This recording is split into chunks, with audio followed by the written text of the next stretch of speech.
Assalamualaikum warahmatullahi wabarakatuh. Bismillahirrahmanirrahim. Alhamdulillahirabbil alamin wassalatu wassalamu ala asrofil anbiya'i wal mursalin sayyidina maulana Muhammadin wa ala alihi washabbihi ajmain.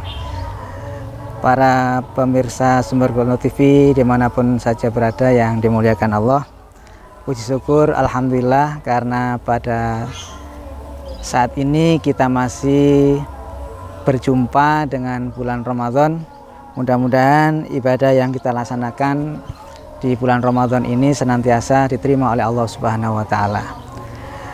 Para pemirsa Sumber Group TV dimanapun saja berada yang dimuliakan Allah, karena ibadah puasa itu merupakan ibadah wajib dan ini 1 tahun sekali dilaksanakan oleh kaum muslimin, kaum mukminin sedunia, dan tentunya tidak ringan bagi orang-orang yang masih baru pertama kali ataupun masih awal melakukan puasa ini.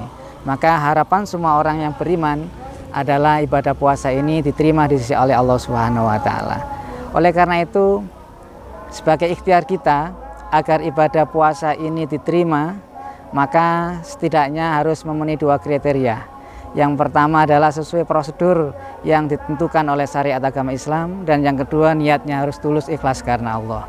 Maka pada kesempatan pada kali ini izinkan kami akan menyampaikan rukun-rukun puasa di bulan suci Ramadan agar puasa kita diterima oleh Allah Subhanahu wa Ta'ala. Karena semuanya ibadah itu harus disertai dengan ilmu. Ibnu Ruslan berkata, wa kullu man bi ghairi ilmin ya'malu a'maluhu mardudatun la tuqbalu. Setiap amal yang tidak dilandasi oleh sebuah keilmuan, maka amalnya tidak diterima oleh Allah Subhanahu wa Ta'ala. Maka izinkan di sini kami akan mengingatkan kembali rukun-rukun di dalam puasa Ramadan. Para hadirin, para pemirsa Sumber Group TV dimanapun saja berada yang dimuliakan Allah, ada 2 rukun yang harus dipenuhi di dalam menjalankan puasa Ramadan. Yang pertama adalah niat. Niat secara bahasa mempunyai arti al-qasdu, menyengaja di dalam hati untuk menunaikan ibadah puasa. Maka di dalam niat puasa Ramadan ini harus ada beberapa hal yang diperhatikan. Khusus di bulan Ramadan ini, niat itu harus tabjid. Tabjid itu adalah meletakkan niat di waktu malam hari. Batasnya kapan? Yakni mulai terbenamnya matahari sampai sebelum terbit fajar shodiq.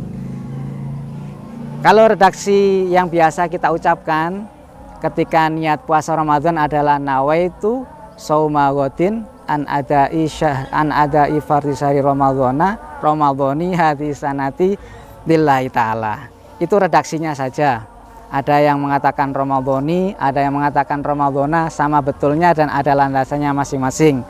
Cuma yang terpenting niat itu adalah wa mahalun niat al-qalbu. Niat itu letaknya harus ada di dalam hati. Meskipun lesannya mengucapkan nawaitu shauma ghadin an adai fardhi syahri ramadhani hadhi sanatillahi ta'ala, di dalam hati harus mengungkapkan ada kesengajaan besok saya niat puasa Ramadan.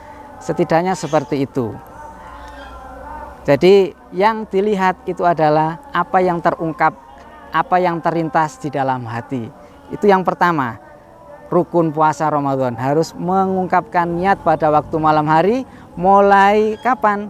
Mulai terbenamnya matahari. Ketika maghrib sudah datang, maka setelah itu sudah bisa melafadzkan, mengungkapkan niat puasa Ramadan. Sampai sebelum subuh. Itu waktunya puasa, niat puasa Ramadan. Kemudian yang kedua, para hadirin Sumber Group TV yang dimuliakan Allah, yang menjadi rukun puasa adalah al-imsak anil muftirat, menahan dari perkara-perkara yang membatalkan. Mulai terbitnya fajar shodiq, mulai subuh itu sampai terbenamnya matahari, sampai maghrib. Seperti apa perkara-perkara yang membatalkan puasa? Seperti 1, makan, minum, kemudian sampainya sesuatu benda ke perut kita melalui rongga-rongga atau hal-hal yang terbuka dari anggota tubuh kita seperti mulut, hidung, telinga. Ini sampai kok ke dalam perut kita, maka itu bisa membatalkan puasa.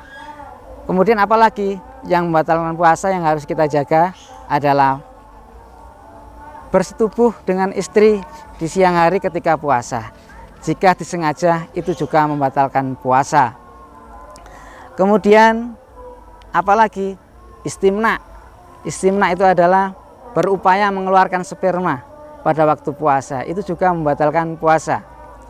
Dan yang menjadi udzur syarak bagi orang perempuan yang juga membatalkan puasa adalah haid dan nifas. Itu harus diperhatikan, harus dijaga mulai ketika fajar shodiq sudah datang, mulai subuh sampai terbenamnya matahari. Insya Allah dengan melangsungkan niat tiap-tiap waktu malam di bulan Ramadan, kemudian menjaga hal-hal yang membatalkan selama bulan Ramadan, insya Allah puasa kita diterima oleh Allah Subhanahu wa Ta'ala. Mudah-mudahan kita diberi pertolongan oleh Allah untuk melaksanakan ibadah puasa di bulan suci Ramadan ini mulai awal hingga akhir, dan puasa kita diterima oleh Allah Subhanahu wa Ta'ala, dan akhirnya dosa-dosa kita diampuni oleh Allah Subhanahu wa Ta'ala. Amin amin ya rabbal alamin. Kurang lebihnya mohon maaf atas segala kekurangan. Mudah-mudahan memberi manfaat. Akhirul kalam. Assalamualaikum warahmatullahi wabarakatuh.